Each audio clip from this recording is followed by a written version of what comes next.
Pues voy a iniciar con la grabación y voy a iniciar a compartir pantalla para que veamos nuestra presentación, la última presentación en la materia de historia, y corresponde precisamente a el México virreinal. Según yo la tenía aquí yo en el escritorio, nada más que tengo un relajito de escritorio.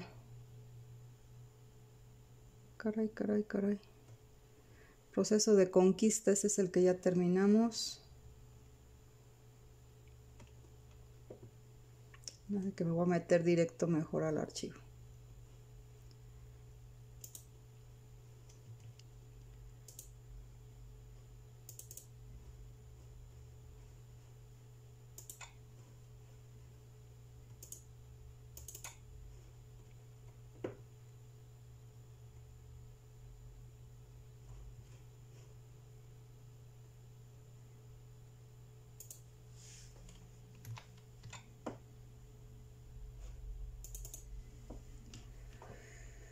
Listo.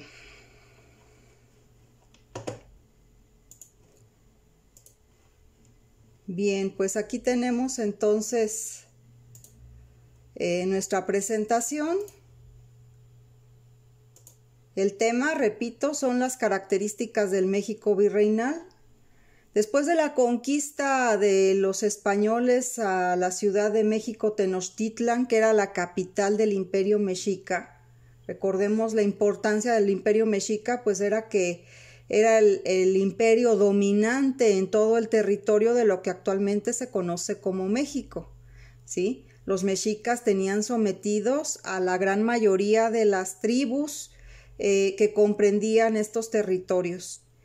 Y después de pues ese gran apogeo de esta cultura y de ese gran sometimiento que tenían hacia ellos, pues ahora Hernán Cortés, quien de inicio tenía únicamente como la intención la ambición por el oro, las grandes posesiones de oro que tenían estos imperios, pues poco a poco se fueron dando cuenta los demás españoles que venían llegando a territorio americano, principalmente a lo que actualmente se conoce como México, se van dando cuenta de que pues el tesoro que pudo haber tenido Moctezuma en su haber, pues no era nada con respecto a todas las riquezas naturales que podían explotarse en estas nuevas tierras. Y es así precisamente donde empieza una fuerte oleada de migración no solamente de los españoles, sino de muchos europeos a territorio actualmente conocido como México. Empiezan a hacerse de posesiones. El rey de España de alguna manera pretende controlar pues esta nueva colonia, y lo hace ¿de qué forma? Pues nombrando un representante que hiciera las veces de él en estas nuevas tierras que ya eran parte de España y que ahora serían conocidas como la Nueva España, ¿sí? Así es como se le nombra al virreinato de la Nueva España. ¿Qué es el virreinato? Bien, pues proviene de la palabra virrey. El virrey era precisamente quien asumía las actividades del rey de España, pero en el nuevo territorio conquistado, ¿sí?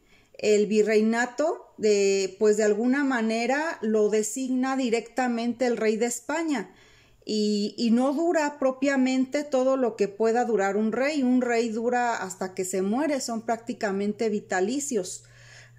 Se van designando incluso de acuerdo a la línea de sangre, a la línea de parentesco. Y en este caso, el rey de España pues determina que debe de haber alguien que lo represente de alguna manera, y debe de haber grupos de españoles aliados a él que le puedan ayudar para poder pues colonizar la totalidad de estas tierras, porque fue un virreinato muy extenso territorialmente, ¿sí? Aquí nos dice que el virreinato de la Nueva España, que es como se le va a nombrar a México en ese entonces, está comprendido desde el año de 1535 hasta 1821.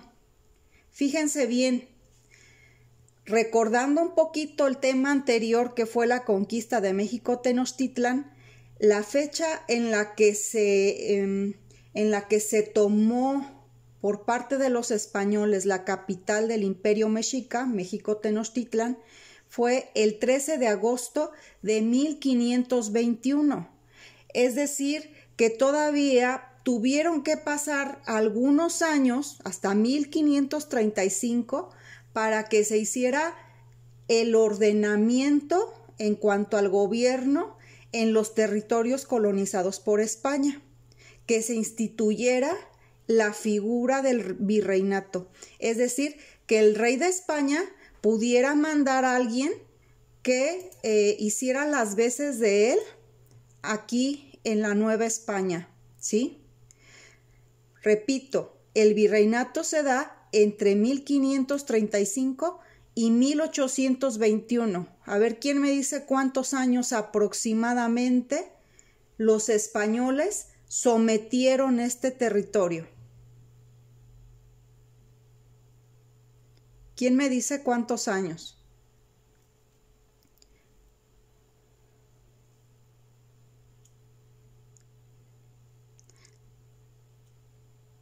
Si hacemos la operación entre estas dos fechas, no nos va a dar exactamente los 300 años que sí sometieron los españoles el territorio actualmente conocido como México. Porque, repito, en la fecha en que Hernán Cortés toma la capital del Imperio Mexica, en 1521, son exactamente 300 años de dominio español hasta 1821, que es cuando se logra la independencia de México. Ahí sí ya se le va a llamar México hasta 1821, ¿sí?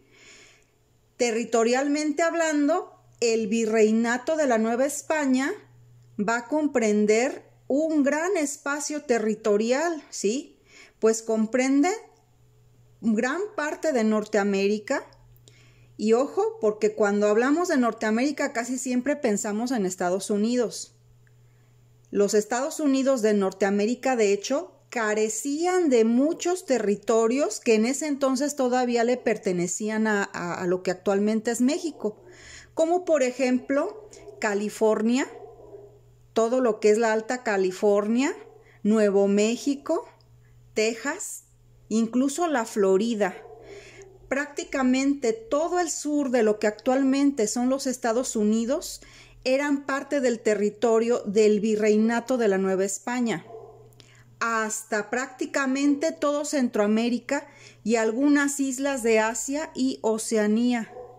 O sea que realmente pues este virreinato fue sumamente extenso.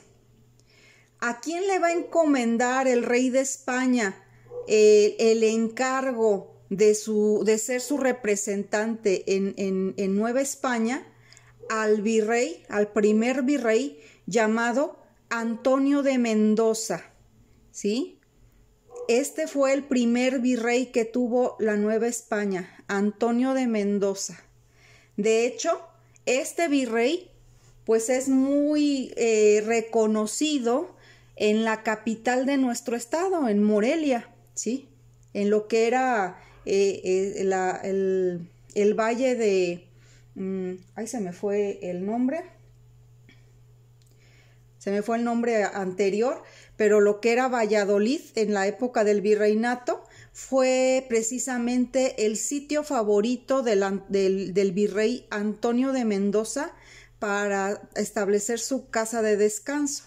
Si nosotros visitamos el centro histórico de la ciudad de Morelia, a un lado de la Plaza de Armas, en una esquina, encontramos un hotel que de hecho lleva su nombre porque esa fue la casa del virrey Antonio de Mendoza, el primer virrey mandado de España para dirigir o hacer las veces del rey de España en este territorio. Bien, ya que se establece el virreinato en la Nueva España, esta forma de gobierno, pues hay que entender precisamente el grado de importancia de cada una de las, de las instituciones que van a dirigir el nuevo gobierno, ¿sí? Y vemos aquí, tengo marcado en este mapa conceptual, tengo marcado con un tono más oscuro a todas esas instituciones que organizaban al virreinato, pero que lo organizaban desde España prácticamente, ¿sí? Todas estas instituciones se encontraban ubicadas en España. Y con un color más claro, ¿sí? Tengo ubicados a esas instituciones que se encontraban en el virreinato de la Nueva España, es decir, en lo que actualmente es México, ¿sí? Principalmente, pues en la capital del Imperio Mexica, donde se va a establecer también la capital del virreinato, ¿sí? En Ciudad de México. Bien, entonces, primero hablemos de estas figuras que se encontraban en España. La primera y la principal y la que está sobre todas las figuras de gobierno de la organización política en el virreinato de la Nueva España, pues era precisamente el rey de España, que repito, se encontraba radicado en España. Al rey de España le apoyaba un grupo de consejeros que se encargaban de los asuntos que tenían que ver con la Nueva España, con el territorio conquistado. Un grupo de consejeros, pues de alto rango en España, personas de abolengo, personas, pudiésemos decir, muy allegadas al rey, que de alguna manera tenían la facultad de apoyar al rey para coordinar los trabajos en la tierra conquistada, en la Nueva España.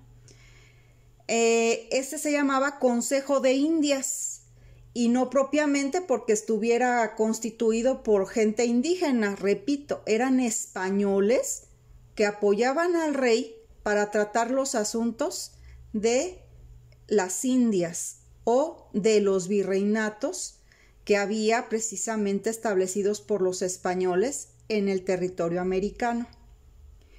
Además de este Consejo de Indias, había otro grupo de españoles al cual se les llamaba la Casa de Contratación de Sevilla. ¿A qué se dedicaba este otro grupo de españoles? Ellos también estaban en España, pero ellos prácticamente eran los encargados del comercio entre España y la Nueva España. Y aparte de España con el interior de Europa, ¿sí? Esa era precisamente el encargo de esta Casa de Contratación de Sevilla, ocuparse de los asuntos comerciales de las colonias españolas, principalmente de la Nueva España.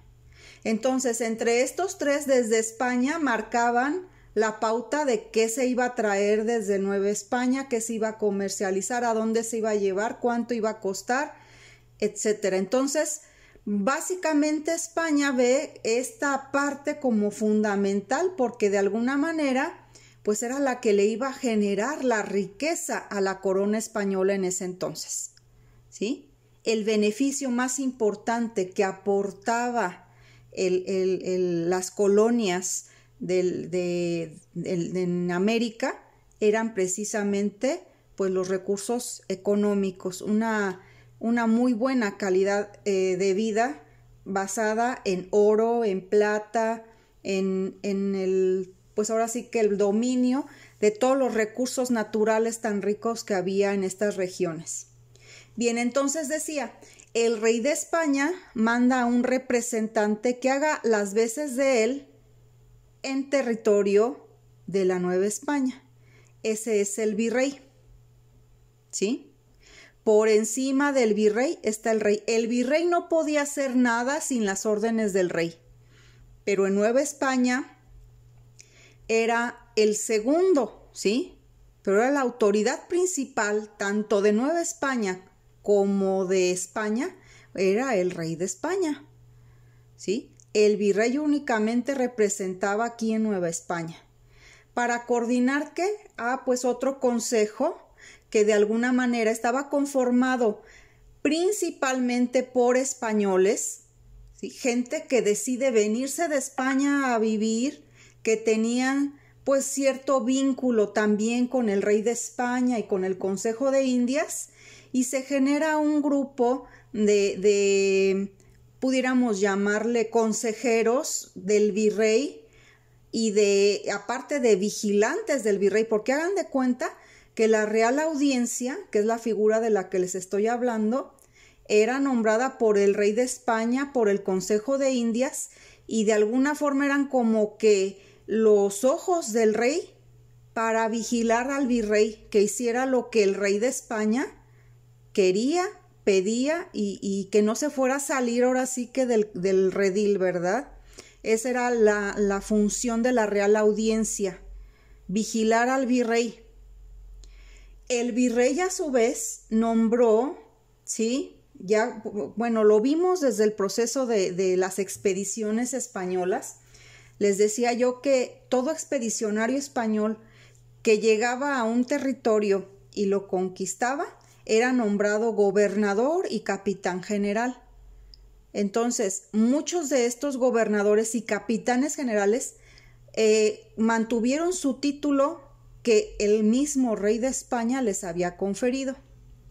Cuando llega el virrey a territorio de Nueva España, él hace ciertos reordenamientos y pone gente de su confianza como capitanes generales dentro pues del gobierno. Es decir, el virrey no podía andar en todo el territorio de Nueva España. Entonces tenía que tener representación, vamos a decirle como gobernadores, que le apoyaran en su misión para poder dar cuentas al rey de España.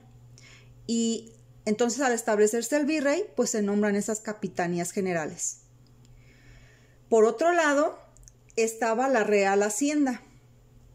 ¿A qué se dedicaba esta Real Hacienda? Principalmente a recaudar impuestos, ¿sí? Tanto los grupos indígenas que quedaron después de tanta pandemia de viruela que hubo, o epidemia más bien dicho, no es pandemia, una epidemia de viruela que hubo ya para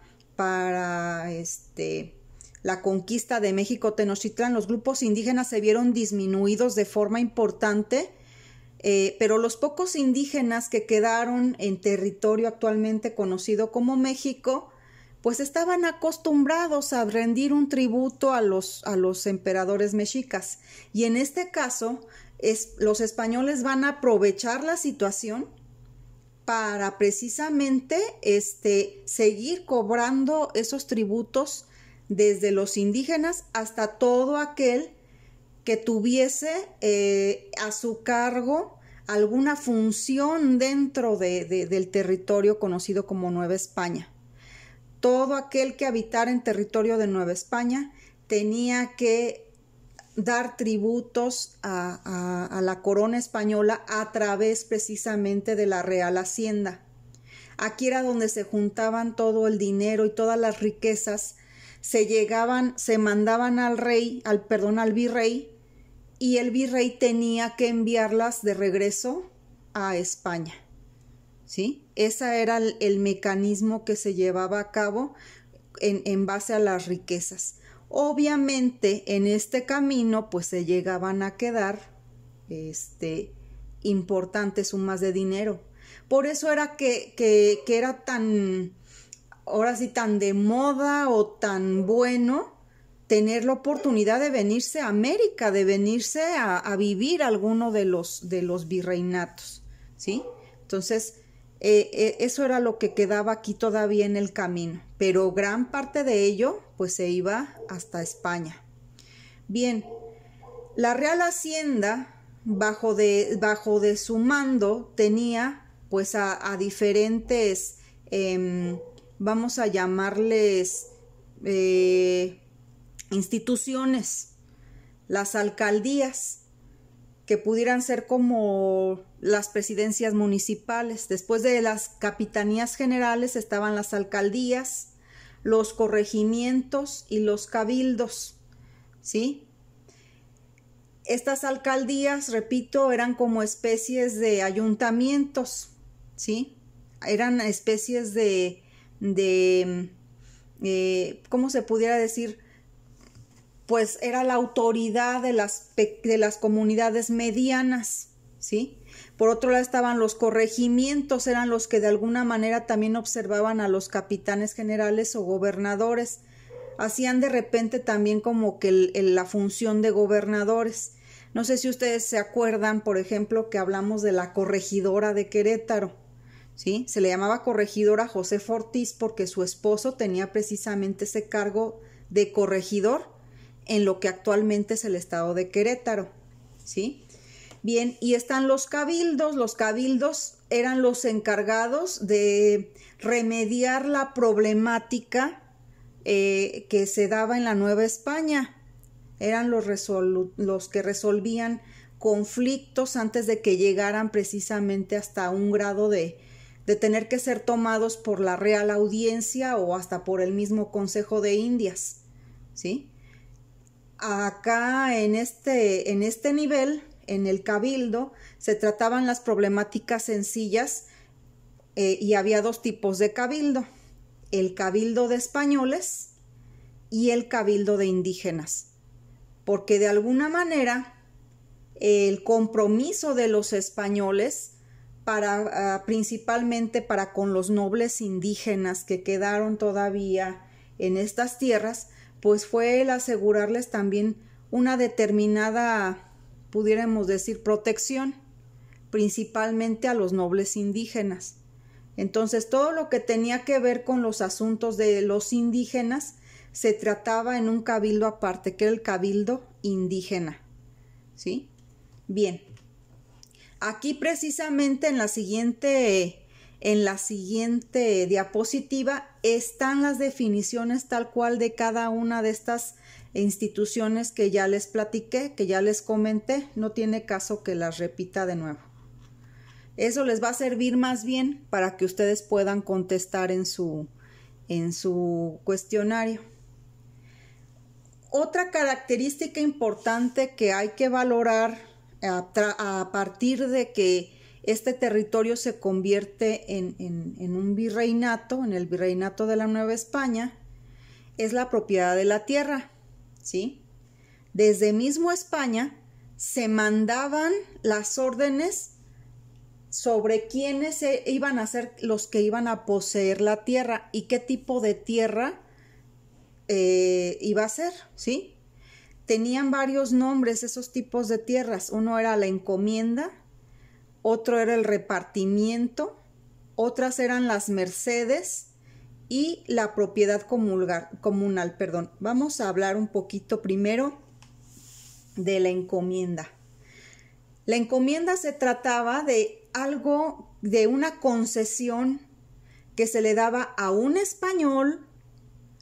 Si, por ejemplo, alguien allá en España había hecho un acto importante, heroico, había traído o mandado ciertas contribuciones de importancia al rey de España, el rey de España lo favorecía regalándole o permitiéndole disponer de un territorio, de una extensión territorial, ¿sí? Donde podía disponer inclusive hasta de los indígenas que vivían ahí para que le trabajaran ese territorio. Eso era la encomienda. Aquí yo les estoy haciendo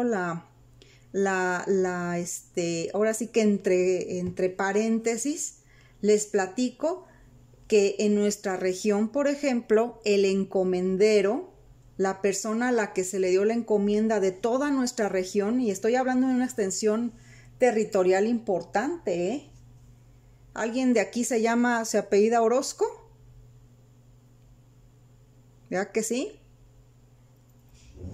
Pues precisamente es su apellido, es herencia de este señor de español que fue el encomendero de toda esta región. Y estoy hablando de la región desde lo que actualmente es Villamorelos, que se llamaba Huango, siempre da risa el nombre que tenía, que fue la capital principal, fue como que el punto de donde partió esta encomienda de don Juan de Villaseñor y Orozco, ¿sí? Toda una vasta región de lo que es actualmente el municipio de Villamorelos, Puruándiro, todo el municipio de Puruándiro, incluyendo Galeana, incluyendo Ururuta, gran parte de esta región estuvo encomendada a don Juan Villaseñor y Orozco, ¿sí? Él tenía el permiso del rey de España para explotar estas tierras y a la gente que vivía en ellas, ¿sí? Obviamente, pues tenía que mandar parte de las riquezas obtenidas hasta España, ¿sí? Otra figura de propiedad de la tierra fue el repartimiento. El repartimiento, pues eran servicios que debían prestar los indígenas para cubrir las necesidades de los españoles. Es decir, que en determinados territorios donde había grupos indígenas, tenían que repartir sus trabajos para poder, por ejemplo, alimentar a las familias de españoles que estaban aquí, ¿sí? Para eso se utilizaban estos repartimientos. Tenían, vamos a decirlo así, un grado menor que el de la encomienda. La encomienda, prácticamente el recurso que se generaba dentro de ella, mucho de ese recurso se iba pues para el beneficio del encomendero, y por otro lado también pues para enviar parte de ese producto obtenido hasta España. Recordemos que inclusive en torno de la agricultura, muchos productos agrícolas originales de estas tierras, de lo que es actualmente México, pues se llevaron por primera vez a España. Y lo mismo sucedió de España hacia acá. También la crianza, lo vamos a ver al rato que veamos actividades económicas, la crianza de algún ganado, el cultivo de algunas otras especies que no se daban en territorio actualmente conocido como México. Entonces, este repartimiento era exclusivamente destinado a generar lo necesario para los españoles que vivían aquí, ¿sí? Las mercedes, ¿qué eran las mercedes? Las mercedes eran tierras que los indígenas, vamos a decir indígenas nobles, recibían directamente del virrey. Si un indígena noble caía en gracia del virrey, es decir, que le debiera algún favor el virrey a ese indígena noble, pues le era asignada una merced, ¿sí? Obviamente también de esas tierras pues tendría que rendir tributo al virrey directamente, no al rey de España, sino al virrey, ¿sí? Y está también la propiedad comunal. Esa propiedad comunal pues eran tierras que sí les dejaron a ciertos indígenas privilegiados, ¿sí? De las cuales, dice, se adueñaron los españoles, obligando a los indígenas a pagar un usufructo de las mismas. Les hablo de qué es un usufructo. Les decían, bueno,